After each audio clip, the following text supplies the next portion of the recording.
बहुत साल पहले एक शहर अपनी तरक्की की वजह से दूर दूर तक मशहूर था। इसी शहर के एक चौराहे पर हर रविवार एक अजीब सा नज़ारा देखने को मिलता था। उस दिन शहर का एक अमीर आदमी अपने हाथ में कोड़ा पकड़े ऊंची आवाज में चिल्लाता था, कोई है जो मुझे कोड़े मारे और मेरी कमर पर जख्म लगाए, बदले में मैं उसे इनाम दूंगा। उस दौलतमंद आदमी का नाम था सिकंदर। वह लोगों से मिन्नत करता, खुदा के वास्ते मेरी इस कमर पर कोड़े मारो और बदले में मुझसे सिक्के ले लो। शहर के लोग उसे हैरानी से देखते, क्योंकि शहर वाले अल्लाह को मानने और उससे डरने वाले थे। लेकिन कहते हैं कि 5 उंगलियां एक जैसी नहीं होती, इसीलिए सिकंदर को हर हफ्ते कोई ना कोई ऐसा मिल ही जाता जो उसकी कमर को जख्मी करता और बदले में उसकी दी हुई दौलत ले लेता। उधर शहर का खलीफा बहुत ही नेक दिल और अल्लाह को मानने वाला इंसान था। खलीफा की आदत थी कि वह भेष बदलकर बाजारों में जाता और अपनी रियाया के हालात जानता। एक दिन जब खलीफा भेष बदलकर बाजार का दौरा कर रहा था, उसने एक जगह भीड़ देखी। करीब जाकर देखा तो वह हैरान रह गया। एक आदमी पर बेरहमी से कोड़ों की बरसात हो रही थी और उसकी कमर से खून बह रहा था। खलीफा ने अपने साथी से पूछा, ये आदमी कौन है और इसे किस गुनाह की सजा दी जा रही है? साथी बोला, आलम पनाह, न तो इसे किसी गुनाह की सजा मिल रही है, न मारने वाला कोई जल्लाद है। इसका नाम सिकंदर है। ये हर रविवार बाजार सिर्फ इसलिए आता है कि कोई इसकी कमर पर कोड़े मारे, और तब तक मारे जब तक खून न बहने लगे। और आलम पनाह, यह आदमी कोड़े खाने के बदले में मारने वाले को अच्छी खासी रकम भी देता है।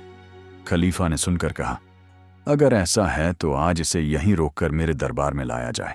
मैं खुद जानना चाहता हूं कि यह आदमी कौन है और अपने ऊपर इतना जुल्म क्यों करवाता है। चुनांचे सिकंदर को दरबार में लाया गया। वह अपनी जख्मी कमर के साथ खलीफा के सामने खड़ा हुआ। खलीफा ने पूछा, मैंने अपनी आंखों से तुझे बाजार में कोड़े खाते देखा है। अब बता, तू अपनी कमर पर कोड़े क्यों खाता है और लोगों को पैसा क्यों देता है? वजह क्या है? कहीं तू जादूगर तो नहीं? सिकंदर बोला, आलम पनाह, मैं तो आपके सामने खड़े रहने के भी काबिल नहीं हूं। दुनिया में मेरे जैसा बदकिस्मत, लालची और जालिम शायद ही कोई हो। मेरी गुजारिश है कि मेरी बदकिस्मती की कहानी सुनकर अपना वक्त बर्बाद मत कीजिए। लेकिन जब खलीफा ने जोर दिया तो सिकंदर ने अपनी कहानी शुरू की। आलम पनाह, इस शहर से कई कोस दूर एक बस्ती है। अक्सर वहां पूरा साल बारिश नहीं होती और खेती बाड़ी मुश्किल हो जाती है। इस वजह से उस बस्ती पर गरीबी बहुत भारी पड़ती है। वहां सब लोग गरीब थे, सिवाय एक आदमी के जो बहुत अमीर था।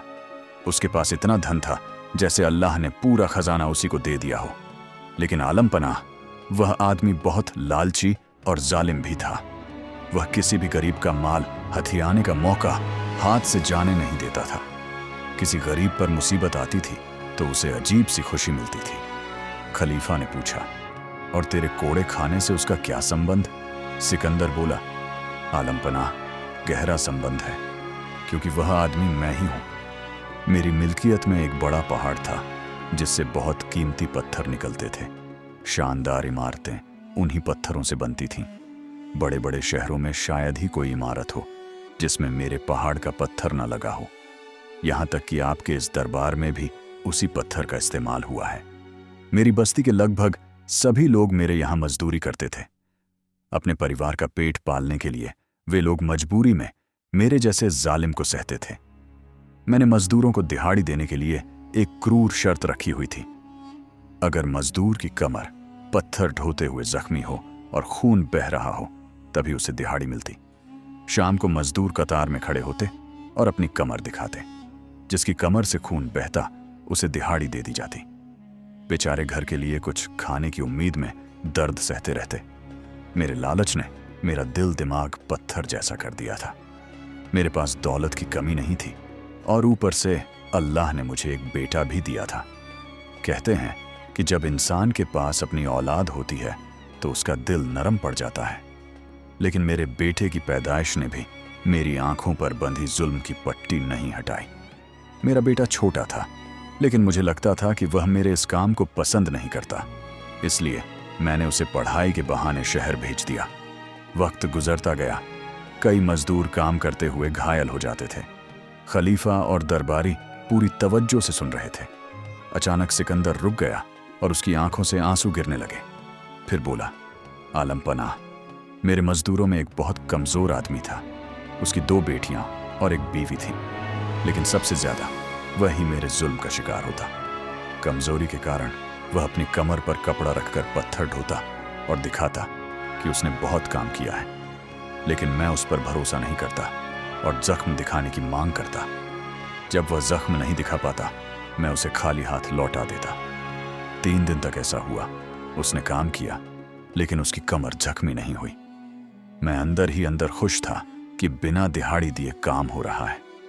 वह आदमी आंसुओं के साथ मिन्नत करता, अगर दिहाड़ी नहीं दे सकते तो खुदा के लिए खाने को कुछ दे दो, मेरे बच्चों का पेट भर जाए। लेकिन मेरा दिल बिल्कुल नहीं पिघला। 3 दिन से उसकी बीवी और बच्चे भूखे थे। घर जाकर जब उससे पूछा जाता कि खाना लाया या नहीं, वह कहता, आज भी मैं शर्त पूरी नहीं कर पाया।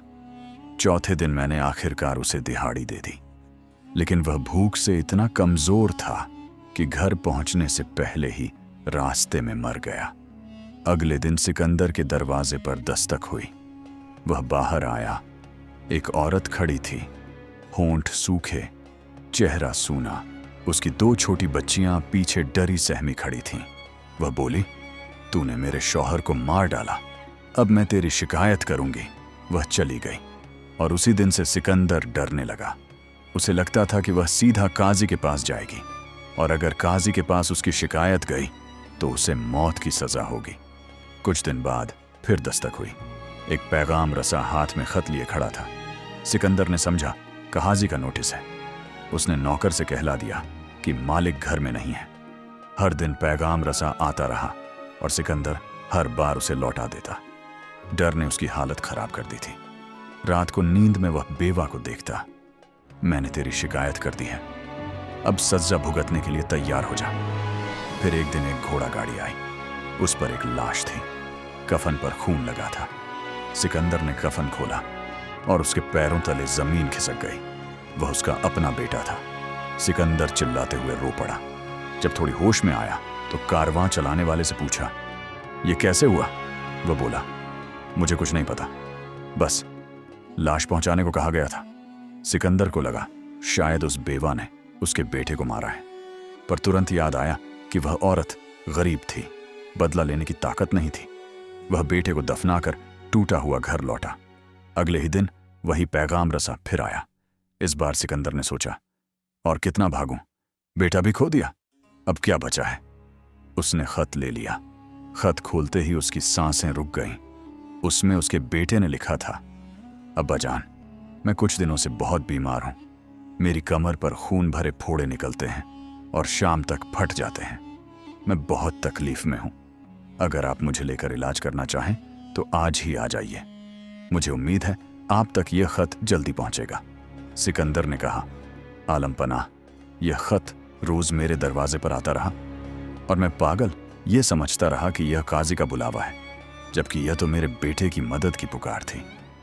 आलम पन्ना, उस बेवा ने काजी के पास नहीं बल्कि अल्लाह के पास शिकायत की थी। मैं काजी से भाग सकता था, लेकिन अल्लाह की पकड़ से कैसे बचता। अब मुझे अपने सारे गुनाह याद आने लगे। उस गरीब की आह ने मुझे ऐसा अंधा कर दिया था कि बेटे का पत्र भी मैं समय पर न पढ़ सका। आलम पनाह, तब से आज तक मैं शहर की गलियों में सबक का निशान बनकर घूम रहा हूं। मैं वही दरिंदा था जिसे गरीबों की जख्मी कमरें देखकर सुकून मिलता था। आज मैं इस हाल में हूं कि जब तक मेरी कमर से खून न बहने लगे मुझे चैन नहीं आता। आलम पनाह, यह थी मेरी कहानी। अब आप बताइए, क्या मैं इस लायक नहीं कि मुझे सबके सामने कोड़े मारे जाएं? दरबार में सन्नाटा छा गया। किसी की आंखें नम थीं, किसी का चेहरा गुस्से से लाल। खलीफा ने कहा, सिकंदर, तेरी दास्तान में बड़ा सबक है। जो जुल्म तूने किया उसकी सजा तू पा चुका है। अब अपने ऊपर और जुल्म मत कर। अल्लाह नहीं चाहता कि इंसान अपनी ही जान पर अत्याचार करे। जिस दौलत के लालच ने तुझे यहां तक पहुंचाया, अब उसी को गरीबों पर खर्च कर। अल्लाह बहुत रहमदिल है, तौबा कबूल करने वाला है। जब इंसान सच्चे दिल से रोकर माफी मांगता है, अल्लाह उसकी जिंदगी को अपनी रहमत से धो देता है। दोस्तों, अल्लाह की अदालत में ना वकील चाहिए ना दलील, सिर्फ अमल बोलते हैं। सिकंदर की कहानी सिखाती है कि जुल्म और लालच का रास्ता इंसान को कभी बचा नहीं सकता।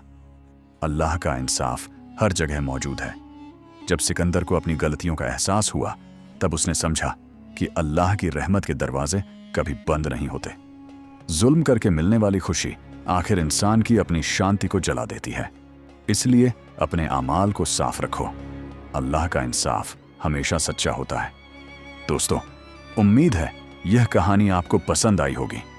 पसंद आए तो लाइक और शेयर करें और हमारे चैनल FS स्टोरी टेलर को जरूर सब्सक्राइब करें। मिलते हैं एक नई वीडियो में। तब तक के लिए अल्लाह हाफिज।